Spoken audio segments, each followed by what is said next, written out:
හරි ළමයි මේ වීඩියෝ එකෙන් මම ඔයාලට කියලා දෙන්න යන්නේ කාබෝකැටායන සහ කාබෝකැටායන වල ස්ථායීතාවය සංසන්දනය කරන්නේ කොහොමද කියන එක. හරි. එතකොට කාබෝකැටායනයක් කියන්නේ මොකක්ද? මොකක් හරි කාබන් දාමයක කාබන් පරමාණුවක් මත ධනාරෝපණයක් තිබුණාම අපි ඒක විශේෂයෙන් හඳුන්වනවා කාබෝකැටායනයක් කියලා. එතකොට මේ කාබෝකැටායන අපිට ප්‍රාථමික, ද්විතීක, තෘතීක කියලා සාමාන්‍යයෙන් වර්ග කරන්න පුළුවන්. ඒ කාබෝකැටායනේ ධනාරෝපිත කාබන් පරමාණුවට සම්බන්ධ වන ඇල්කිල් කාණ්ඩ, ඒ කියන්නේ ආර් කාණ්ඩ ගාන අනුව අපිට ඒක බෙදන්න පුළුවන් ප්‍රාථමික, ද්විතීක, තෘතීක කියලා. හරි. එතකොට මෙන්න මේ කාබෝකැටායනය ගත්තහම මේ කාබෝකැටායනේ කාබන් පරමාණුවට ඇල්කිල් කාණ්ඩ ආර් කාණ්ඩ එකයි සම්බන්ධ වෙලා තියෙන්නේ. එතකොට අපි ඒකට කියනවා ප්‍රාථමික කාබෝකැටායනයක්. ඊට පස්සේ මේක ගන්න මේකේ ධනාරෝපිත කාබන් පරමාණුවට ආර් කාණ්ඩ දෙකක් බැඳිලා තියෙනවා. ආර් කාණ්ඩ දෙකක් බැඳුනහම අපි යාට කියනවා ද්විතීක කාබෝකැටායනයක්. ඒ වගේම මේකේ මෙන්න මේ කාබන් පරමාණුවට ආර් කාණ්ඩ තුනක් සම්බන්ධ වෙලා තියෙනවා. ඒකට අපි කියනවා තෘතීක කාබෝකැටායනයක් කියලා. හරි. ඊට පස්සේ අපි කාබෝකැටායන වල ස්ථායීතාවය සංසන්දනය කරන්න ඕනේ. ඒ කාබෝකැටායන වල ස්ථායීතාවය සංසන්දනය කරද්දී මෙන්න මේ තියෙන ධනාරෝපිත කාබන් පරමාණුවේ ධන ආරෝපණය අඩුවන තරමට ධනාරෝපිත කාබන් පරමාණුවේ ධනාරෝපණය අඩුවන තරමට මේ කාබෝකැටායන ස්ථායීතාවය වැඩි වෙනවා. එතකොට අපි කාබෝකැටායන වල ස්ථායීතාවය වැඩි වෙන පිළිවෙලට සංසන්දනය කරනවා කියන්නේ ඒ විදිහට සකසනවා කියන්නේ එයාගේ ධනාරෝපණය අඩු වෙන පිළිවෙලට හදනවා කියන එක. හරි. එතකොට මම ස්ථායීතාවය සංසන්දනය කරනකොට ඔයාලට මේක කොටස් දෙකකට බෙදලා ලස්සනට පිළිවෙලට උගන්වන්න try කරනවා. එතකොට මෙන්න මේ විදිහට සාමාන්‍ය කාබෝකැටායන කියලා කොටසක් ගත්තා. ඒ වගේම සංප්‍රයුක්ත ව්‍යුහ සාධන කාබෝකැටායන කියලා කොටසක් ගත්තා. හරි. එතකොට සාමාන්‍ය කාබෝකැටායන වල ළමයි මේ තියෙන්නේ මෙතිල් කාබෝකැටායනය, මේ තියෙන්නේ ප්‍රාථමික කාබෝකැටායනය. ඇල්කිල් කාණ්ඩ මගින් තමන් ගාව තියෙන ඉලෙක්ට්‍රෝන වලාව මෙන්න මේ විදිහට විකර්ෂණය කිරීමක් කරනවා. ඉලෙක්ට්‍රෝන වලාව විකර්ෂණය කරලා මෙන්න මේ ධනාරෝපිත කාබන් පරමාණුවට ලබා දීමක් සිදු වෙනවා. එතකොට මෙතන මෙයාගේ ධනාරෝපණය වෙලා හිතන්න ධන 1 නම් මෙතන ධන 1ට වඩා මදක් අඩුවීමක් සිද්ධ වෙනවා. ඔයාට පැහැදිලි වෙන විදිහට මම මේක ධන 0.9ක් කියලා ගන්න. නිකන් හිතන්න. ඊට පස්සේ ඒ වගේම මෙන්න මේ ද්විතීක කාබෝකැටායනය ගත්තහම ඒකේ දෙපැත්තකින් ඇල්කිල් කාණ්ඩ දෙකක් සම්බන්ධ වෙලා ධනාරෝපිත කාබන් පරමාණුවට ඉලෙක්ට්‍රෝන දෙනවා. එතකොට මෙයාගේ ගාන ධන 0.7කට විතර අඩු වෙනවා කියලා හිතන්න. මේකේ තුන් පැත්තකින් දෙනවා ඉලෙක්ට්‍රෝන වලා විස්ථාපනය කරනවා. එතකොට මෙයාගේ ගාන ධන 0.6කට විතර අඩු වෙනවා කියලා හිතන්න. එතකොට මට ඔයාට කියන්න තියෙන්නේ සාමාන්‍ය කාබෝකැටායන වල ස්ථායීතාවය සංසන්දනය කරද්දී ප්‍රාථමික, ද්විතීක, තෘතීක යන පිළිවෙලට එයාලගේ ස්ථායීතාවය වැඩි වෙනවා ධනාරෝපණය අඩු වෙලා. ඒ වගේම ළමයි මේ විදිහට සංසන්දනය කරනකොට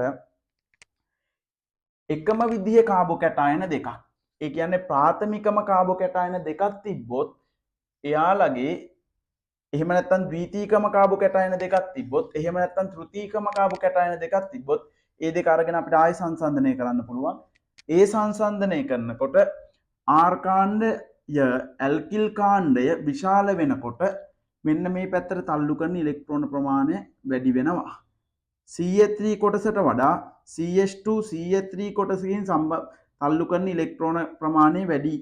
ඒ නිසා එකම කාබෝකැටායනයකදී ඇල්කිල් කාණ්ඩය විශාල වෙනවා නම් ඒ කාබෝකැටායනයේ ස්ථායීතාවය වැඩි වෙනවා කියලා ගන්න පුළුවන්.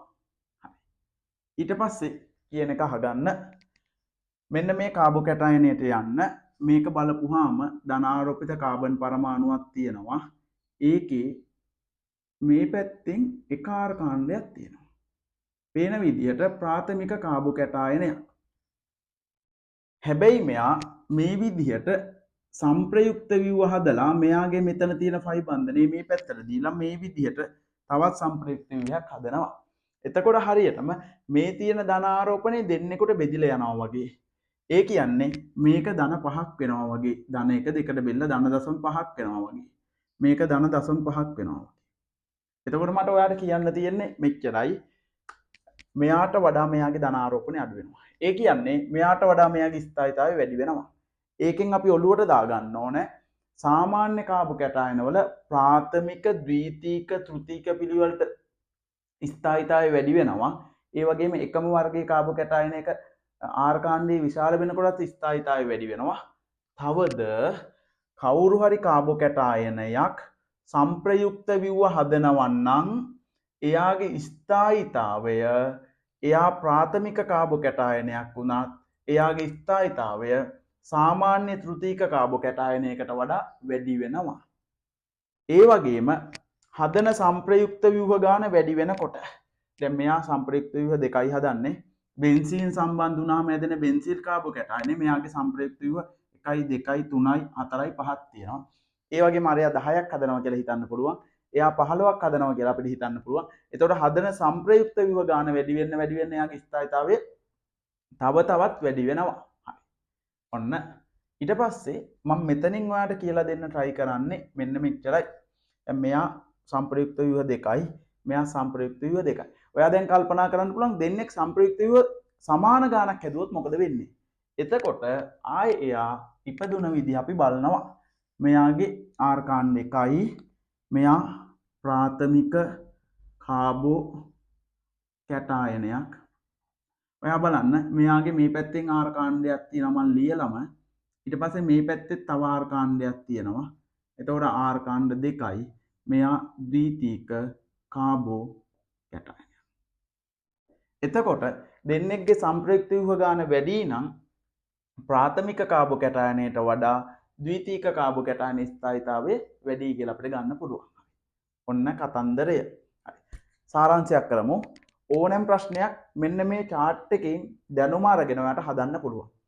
සාමාන්‍ය කාබෝ කැටායනවල ප්‍රාථමික ද්විතීක තෘතීක යන පිළිවෙලට යාලගේ ස්ථායීතාවය වැඩි වෙනවා. ඒ වගේම කවුරු හරි කාබෝ කැටායනයක් සම්ප්‍රයුක්ත ව්‍යුහ හදනවා නම් එයා ප්‍රාථමික කාබෝ කැටායනයක් වුණත් සාමාන්‍ය තෘතීක කාබෝ කැටායනට වඩා එයාගේ ස්ථායීතාවය වැඩි වෙනවා. තවද හදන සම්ප්‍රයුක්ත ව්‍යුහ ගාන වැඩි වෙන්න ස්ථායීතාවය තව තවත් වැඩි වෙනවා. හරි. ඊට පස්සේ කිසියම් කාබෝ කැටායන දෙකක් හදන සම්ප්‍රයුක්ත ව්‍යුහ ගාන සමාන වුණොත් ප්‍රාථමිකට වඩා ද්විතීකයට වඩා තෘතීකයේ ස්ථායීතාවය වැඩි කියලා අපිට ආයෙ සකස් කරන්න පුළුවන්. එතකොට මම මේ ඔයාට උගන්වපු කරුණු ටික පාවිච්චි කරලා ඔයාගේ A level chemistry paper එකට එන ඕනෑම කාබෝ කැටායන වල ස්ථායීතාවය සම්බන්ධ කිරීම සම්බන්ධ ප්‍රශ්නයක් ඔයාට පහසුවෙන් කරන්න පුළුවන්. අයිබෝන්